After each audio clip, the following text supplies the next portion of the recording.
80장.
오후 시간에도 주실 말씀 묵상하며 예비하시고 준비해 두신 새로운 한 주간의 길을 걸어가기를 소원합니다. 말씀하여 주시고 듣게 하여 주옵소서. 특히 말씀 전하는 부족한 것 늘 겸손하게 만드시고 무엇이더 주께로 더 가까이 주의 백성들을 이끌어갈 수 있는 말씀이 될지 늘 묵상 중에 간섭해 주시기를 원합니다. 또 이 말씀 함께 듣는 주의 백성들의 심령에도 성령님 간섭하여 주옵소서. 듣고 아는 지식에서 머물지 않게 하시고 작고 적지만은 삶 속에 몸소 적용하고 실천해보는 행함 있는 믿음인으로 살아갈 수 있도록 이끌어 주시기를 원합니다. 이 한 주간도 흩어져 살아갈 우리 모든 강변 사람들 어느 곳에 있든지 주께서 인도해 주시고 보호하여 주옵소서. 특히 멀리 떠나 있는 주의 자녀들 어느 곳에 있든지 주께서 친히 품어주시고 거느려 주시기를 원합니다. 사건 사고 다양한 우울한 소식들이 많아지는 오늘 우리의 현실 속에서도 흩어져 살아가는 우리 모든 강변 사람들, 믿음의 자녀들 늘 안정되게 생활할 수 있도록 도우시고 급하고 위태한 일들 명쾌하시고 특별히 악하고 못된 사람들 주께서 막아주시기를 원합니다. 하나님, 이 한 주간도 우리의 생업에도 주의 능력의 손길이 임재하여 주어진 일들 믿음으로 감당할 때마다 주의 백성들이 건강도 얻게 하시고 또 감사 생활도 더 많아지는 일상생활들이 되게 하여 주옵소서. 한 주간의 생활들 온전히 주님께 의탁하옵고 예수님 이름으로 기도합니다. 아멘.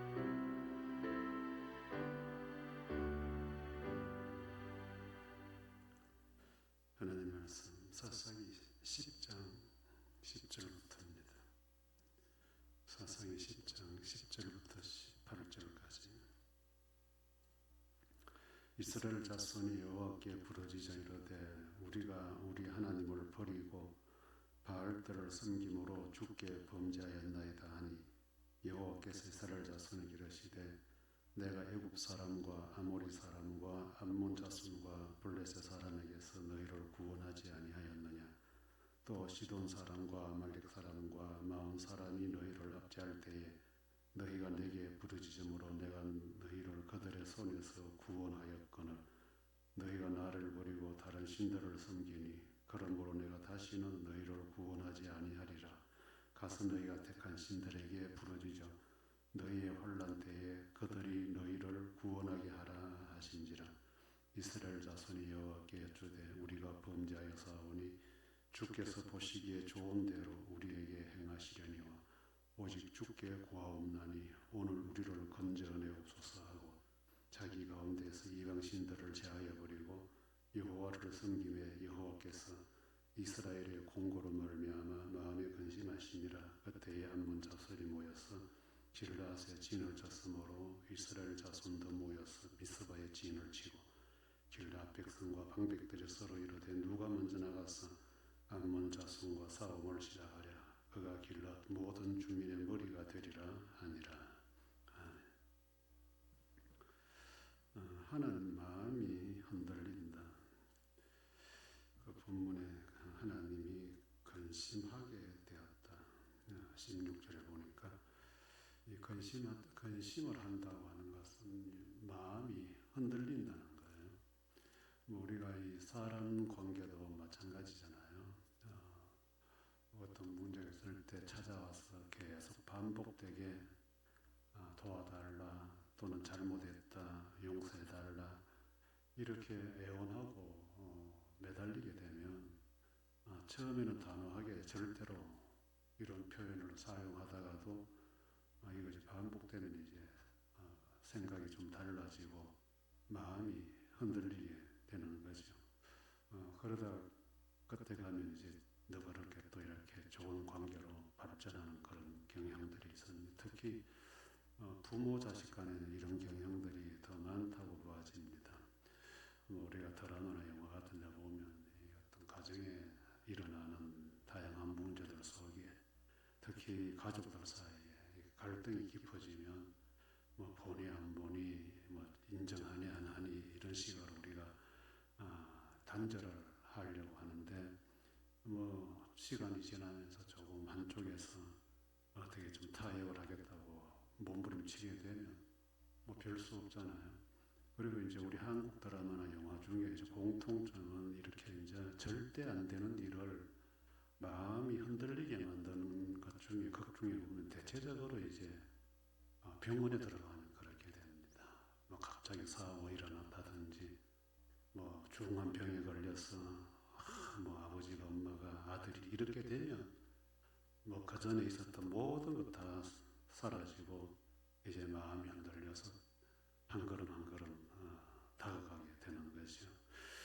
이 이스라엘 백성들과 하나님 관계도 이제 인간적으로 은유적으로 딱 들어가면 이런 관계입니다. 아무리 이스라엘 백성들이 하나님을 버렸다 해도 또 여전히 돌아올 것은 하나님밖에 없고 또 하나님도 이제 내가 너희들을 도와주지 않겠다 버린 것 같지만은 여전히 또 돌아와서 도와달라는 이스라엘 백성들을 외면할 수 없는 그 표현을 이제 하나님이 그 근심하시니라 이런 표현으로 사용한 겁니다. 근심 마음이 흔들렸다 또는 근심하기 시작했다 그러면 이제 그 결과는 좋아지는 거예요. 좋게 끝나는 거예요. 그리고 보니 하나님 마음이 흔들릴 때가 언제일까? 첫째는 보면 이스라엘 백성들이 하나님께 자신들이 잘못한 것을 진심으로 고백하고 나올 때 하나님이 이제 고민을 시작합니다. 우리가 바알들을 섬긴 것 잘못했다. 하나님을 버리고 이스라엘 백성들이 정신 차렸다는 거죠. 이제 자신들의 본래 위치를 이제 찾아온 거예요. 와서 보니까 앞서 사사시대 45년 동안 태평성대 하는 세월 동안에 그들이 바알들을 섬겼다. 하나님을 버렸다. 지난 시간에 말씀드리기로 여호와의 목전에서 악을 행했다. 하나님 보란 듯이 그렇게 나쁜 짓을 했는데 이제 돌아왔다. 잘못했다. 이건 이제 우리가 흔히 하는 말로 회개의 시작인데 방향의 전환이라 그래요. 방향을 이제 돌이켰다. 바알과 우상에게로 가던 그 방향을 이제는 하나님께로 틀었다는 이야기예요. 이제 누구나 다 잘못을 시인하고 인정할 때는 이제 이 작업이 선행이 되어야 됩니다. 방향을 틀지 않고 하는 것은 거짓말이고 형식이고 남을 속이는 행위죠. 가식적인 거죠. 방향을 틀어버리면 뭐 이제는 보여지는 게 하나님이니까 바로 갈 수 있는데 방향은 바알에게 두고 입만 가지고 답답하니까 도와달라는 이런 것들은 진정한 고백이 될 수가 없다는 거죠. 뭐 우리 인생도 동일해요. 우리도 다 나름대로 하루하루 잘못된 방향으로 걸어가는 경향들이 들어 있잖아요. 뭐 어떤 경우는 정신없이 따라가다 보면 방향이 잘못된 것도 있고, 또 어떤 경우는 알면서도 내 이익 때문에, 내 체면 때문에 알면서도 또 방향을 잘못 잡고 가는 그런 경향도 있습니다. 그러나 중요한 것은 하나님의 마음이 흔들리도록 해야 된다.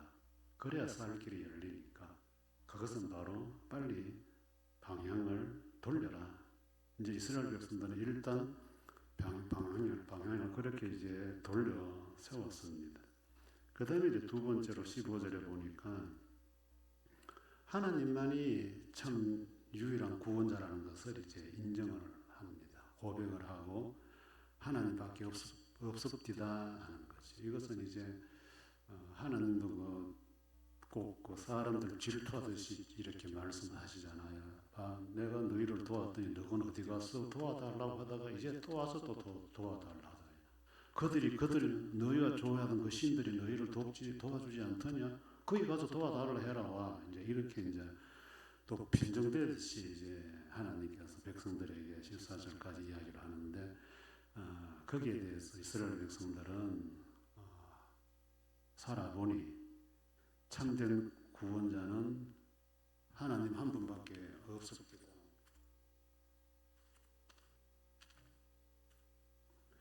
없었다라고 이렇게 인정을 하죠. 그러니까 우리를 제발 좀 건져달라. 우리를 좀 건져달라. 뭐 우리가 잘못한 것에 대해서는 하나님이 우리를 어떻게 처리하시더라도 이 이방인들의 압제에서 우리를 좀 건져달라. 하나님밖에 없습니다. 이렇게 이제 하나님께 돌아서서 하나님만을 인정하니까 우리 하나님이 마음이 근심하시더라. 이렇게 나를 인정하는데 내가 어떻게 해야 되나 라고 하는 흐름으로 이제 맞습니다. 그 신앙인들 중에도 소위 우리가 하는 말로 낙심이라 하잖아요. 뭐 생활 중에 다 좋은 일만 있으면 그런 일이 없었을 건데 좀 좋지 않은 일들을 만나다 보면 떠나게 되는, 교회를 떠나고 또 신앙 생활하는 것, 생활 자체를 포기하는 그런 경우의 사람들도 있어요. 이런 사람들이 어느 날 돌아오면서 하나님밖에 없다. 내가 진작 하나님 말을 들을 걸. 이렇게 이제 이야기를 하잖아요. 그리고 이제 제가 나가는 신학교에 가면 이제 특히 그 남성들은 이제 다 조금 자기 업을 하다가 이제 늦깎이로 이제 오셔서 이제 공부를 해서 이제 목사가 되려고 하는 사람들이 있는데 이런 사람들을 보면 대체적으로 어릴 때 다 우리가 흔히 하는 말로 소명을 받았다. 목사가 되라고 하는 뭐 메시지를 들었다. 그런데 안 하다가 이제 나이 50 넘어가지고 피할 길이 없더라. 뭐 가로막는데 뭐 어떻게 해볼 도리가 없어서 그래서 항복하고 왔다. 뭐 이런 이야기를 뭐 간증하듯이 대화를 하다 보면 해요. 그래서 저는 뭐 솔직히 속으로 정말로 그렇게 불렀다는 것이 확신되지면 왜 그렇게 방황을 했을까?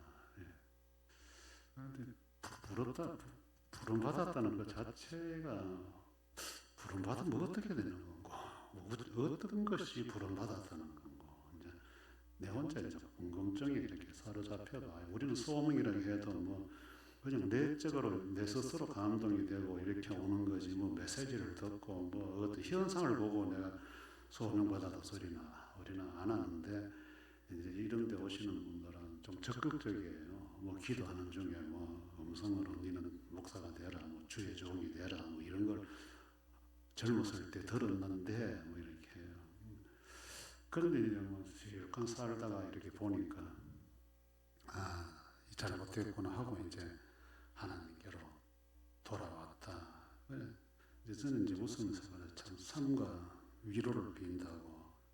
이제 공부 7년, 3년 해가 나이가 60, 70대 가는데 남 은퇴할 때 이제 목사가 되고 뭘 끈다고 여기 왔냐 웃으면서 그러는데, 좀 오려면 좀 진작 와가지고 젊을 때 좀 일을 하든지 가르쳐 깨워가지고 내가 웃으면서 그렇게 이야기하면 멋졌죠 자기들도. 그런데 이제 인생 살아오면서 뭐 시행착오를 겪고 뭐 보통 이제 뭐 성공한 부류보다는 대체적으로 실패한 부류들이에요. 이제 하다가 안 되니까 예전은 그랬는데 이 길인가 하고 이제 오는 경우가 있고, 또 어떤 분들은 이제 진짜로 뭐 좀 인생을 좀 성공하고 가진 것도 많아서 마지막을 하나님 위하여 좀 살아봐야 되겠다 해서, 뭐 우리말로 하면 돈 뭉툭이 들고 와서 이제 공부해서 그걸 이제 하나님께 드리면서 살아보겠다는 사람도 있어요.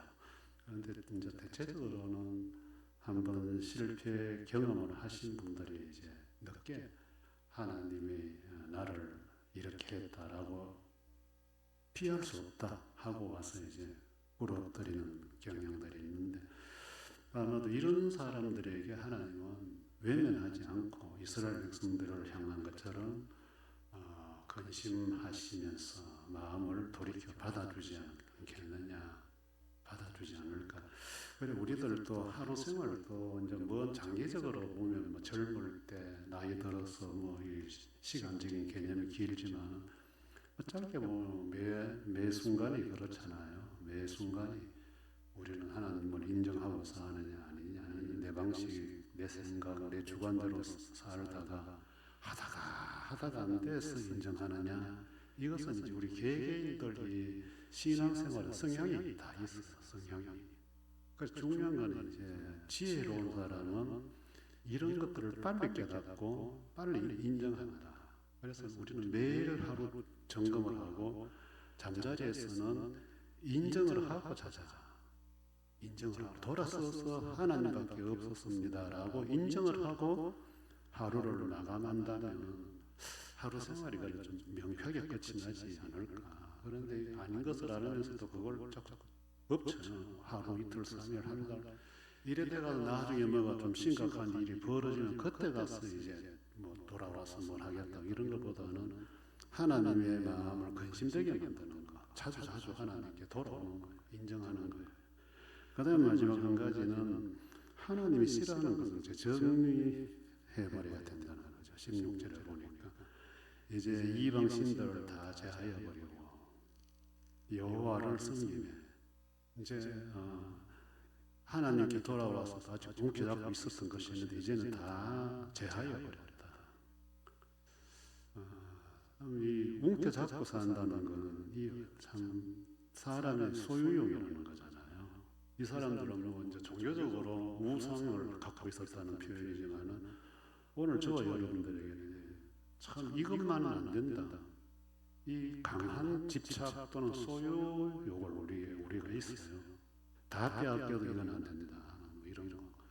이제 이런 것이 있으면 우리가 하나님께로 돌아오는 게 더뎌져죠. 힘들잖아요. 왜? 내가 더 마음이 가고 애착감이 있으니까 하나님께 신경 쓸 뭐 겨를이 없는 겁니다. 뭐 사람은 나름대로 다 자기 개인 가정적으로 또 뭐 이렇게 다 소유할 수 있는 권한도 있고 자유도 하나님 주셨어요. 열심히 일이라도 하셨고 또 바울과 같은 사람은 저축도 하라 했고 다 개인의 소유 다 인정을 하나님이 하셨지만 그러나 이제 그것이 하나님을 바라보는데 걸림돌이 되면 이제 조금 문제가 생길 수 있다. 그래서 이 사람들은 이제 우상이라고 하는 결정적인 것을 이제 갖고 있다가 제하였다. 이 결정적인 것이 언제 생긴 거냐? 45년 편안하게 살 때 생긴 거라는 거죠. 우리 인생들 다 편안할 때 다 가져요. 뭐 여행 가고 취미 생활하고 오락 좋아하고 뭐 이렇게 하는 사람들 뭐 살만 할 때 다 하는 거잖아요. 먹고 살기 하루 벌어서 먹고 사는 사람들에게는 그런 여유가 없기 때문에 그런데 이제 조금 먹고 살만 하면 우리는 내가 즐길 수 있는 걸 찾기 시작하는 거예요. 그래 되면 그게 이제 심취가 되면 하나님하고 거리가 멀어지고 자꾸 이제 그쪽으로 이렇게 빠지게 되잖아요. 뭐 요즘 보니까 어디를 가도 다 이 골프 치는 사람들 인구가 많아지는데 그 뭐 길을 가면서도 이 골프 폼 잡는다고 이렇게 연습하고 뭐 2명, 3명 가다가도 저끼리 골목에 서서 뭐 이래 해야 된다, 저래 해야 된다는 사람들도 있고 이제 아마 그런 사람들은 일상생활에 골프가 차지하는 비중이 굉장히 크다고 보아집니다. 예전에 제가 테니스 한창 재미 붙일 때에 새벽 기도 나오려고 이렇게 창문을 보면 비가 오면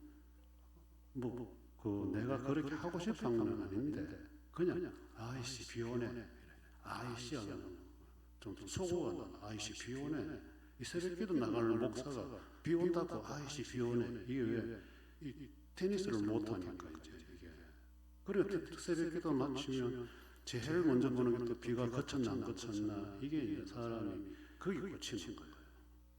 그 참 뭘 하나를 깊이 빠졌다 이제 우리 식으로 중독이 되었다 하는 이 표현이 그만큼 무서운 거예요. 이제 더군다나 신앙생활하는 사람들이 하나님보다 더 깊은 어떤 관심사가 생겨버리면 이제 이런 현상이 생깁니다. 그래서 이스라엘 백성들이 이제 제하여 소유했던 거 다 버리고 돌아오니까 하나님께서 근심하셨다. 우리 하나님은 우리를 버리시는 분은 아니잖아요. 문제는 어떻게 언제 돌아오느냐 이것을 하나님은 기다립니다. 그래서 우리 하나님은 늘 기다리시는 분이에요.